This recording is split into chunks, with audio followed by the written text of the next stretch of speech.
Hi, I'm Candice Stokes. I'm a freelance technical designer, and this is Meet Your Maker.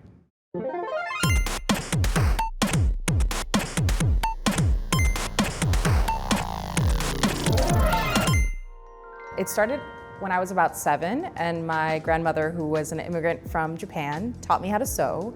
I still have her machine from the 50s. It works better than most home sewing machines currently on the market. And so, I put the sewing machine away for a few years and picked it back up later in life. I started working in sourcing, and so I was basically telling people on the other side of the world to work faster and for less money, and it didn't really align with my values even at that time. It felt like that fast fashion really wasn't that much of a conversation at that point, but for me it just felt like I don't like what I'm doing, and so I actually just sold everything that I owned. I quit my big corporate job. My parents were not very happy, and I kind of set out on a journey to figure out how to make everything on my own.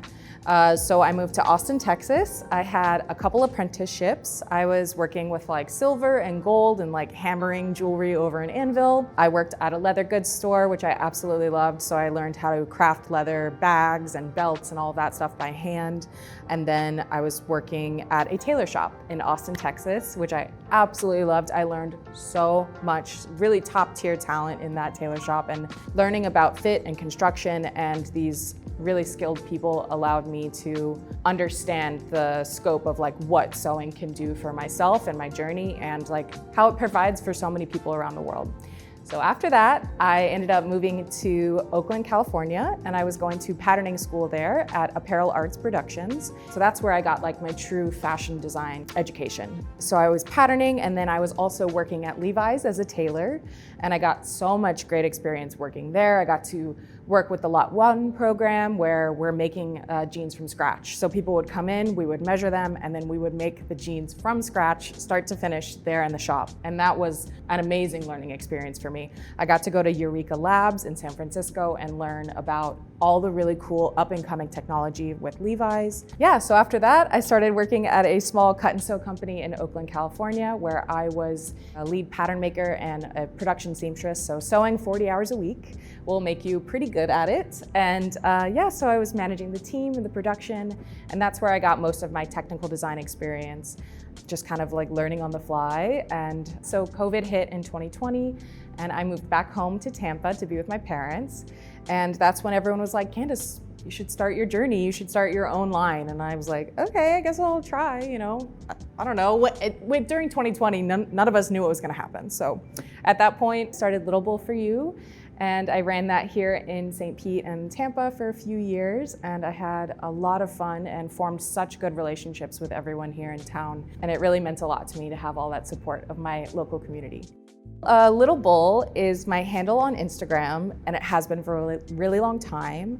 I'm a Taurus, May 2nd, so just kind of thought that it was the clothes that I was making for myself, Little Bull, and then I was making it Little Bull for You. So the things that I was making for my friends and my community, and my inspiration for all of that stuff kind of came from my friends. So if you look at some of the fashion design that I was doing with the runways, it was kind of I would look at my friend that was modeling for me, and I'd be like, what would I want to make? What would I want to see them in, right? And so I was kind of customizing the pieces to their personalities, and I think that's what made them really stand out, is because these people kind of came alive, right? And they were shining in these pieces that were specifically made for them. After I did Little Bull for You for a few years, I was really, really pushing myself, and we were doing fashion shows, and I was cutting and sewing and patterning and sourcing, and it led to some severe burnout, and it took me about a year and a half to get back to normal. So please heed my warning. If you are taking on too much and you feel like you can't take on any more,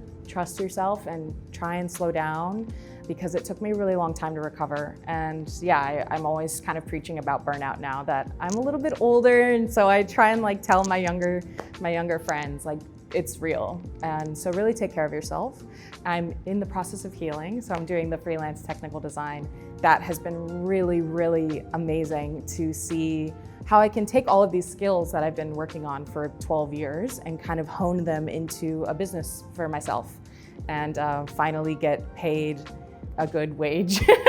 Garment workers typically do not make a lot of money, so to be able to find this market and to be able to find these clients has really meant the world to me, and I am so excited doing what I'm doing now.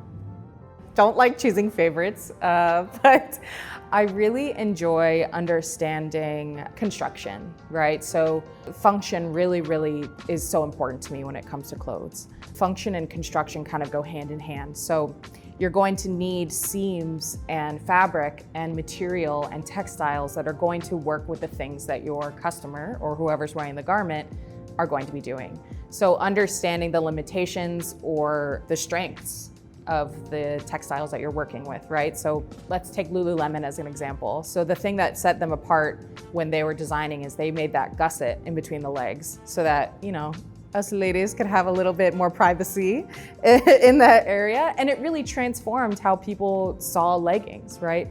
Still, leggings are not pants, just putting that out there.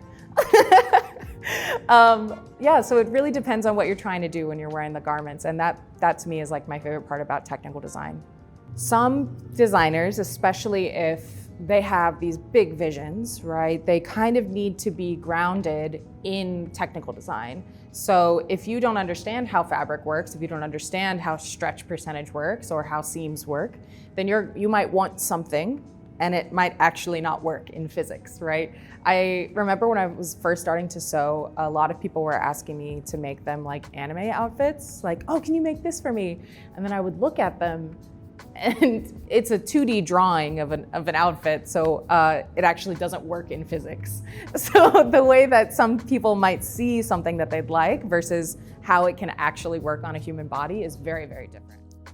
I am a huge believer in functional design. That's actually what kind of turned me off from working with jewelry in the first place, is because it felt so ornamental, and I'm such a function-based designer, so it felt a little shallow to me. I mean, I love jewelry and I think it's beautiful, but for me, I wanted to make something that we could use every day, right? And something that I'm currently working on is this project, and it's involving pockets, which is, to me, sounds really cool. I don't know if it sounds cool to anyone else, but pockets are so cool. They're such a great example about function in design, right? And so if you think about fashion, a lot of people think that it's maybe shallow or it's excessive or all of these things. However, as a pattern maker, I'm taking something 2D, right? I'm taking fabric and I'm wrapping that fabric around something 3D. And that 3D thing, a human, has to move, work, play, look good, and it has feelings, right? So all of those things go through my mind when I'm trying to design for something. I also grew up dancing and performing, and I think understanding the way that the body moves really helps me design in a certain way. Because if you look at like a tailored jacket, you can't really lift your arms up. So you have to understand what your client and what your customer is doing when you're designing. And I think a large view or breadth of what they're going to be doing in those garments really helps. Ethical manufacturing and small batch production is something that I really hold dear to my heart. As I said before, I have been a garment worker for quite a while now, and my grandmother was a garment worker, and I've worked with amazing people throughout the years.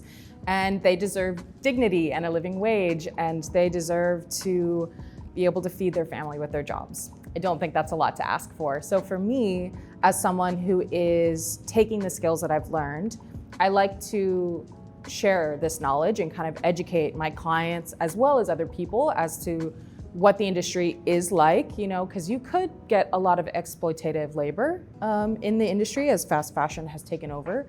So I like to seek out ethical production and small batch production so we're not overproducing. Obviously climate change is a big issue and fashion is a large contributor to that. So I think being really intentional with design and helping my clients kind of understand their impact with their fashion and with the numbers that they're choosing and what they're choosing to make it out of and who they're choosing to make it with. It's so important when you're kind of thinking about the holistic approach of creating something that's intentional. I hope people are more aware of their design choices and of who they're supporting with their dollar as you're buying from designers, as you are a designer yourself, trying to negotiate costs in the factory or understand where you're buying things from. I think understanding the traceability of the garments is really important. And so for me, ultimately just educating and communicating more about how we can better leave this planet and how we can affect our fellow humans on the earth and immigrants and migration and people that want to work with dignity and pride and that deserve to be paid a living wage. That's ultimately, I'm here for the people, truly. Candice for the people, 2026. You can find me at CandiceStokes.com or CandiceStokes.designs on Instagram. And yeah, if you guys need any help bringing your dreams to life, if you want to make garments and get them manufactured ethically and sustainably, you know where to find me now. This has been Meet Your Makers only on Arkive.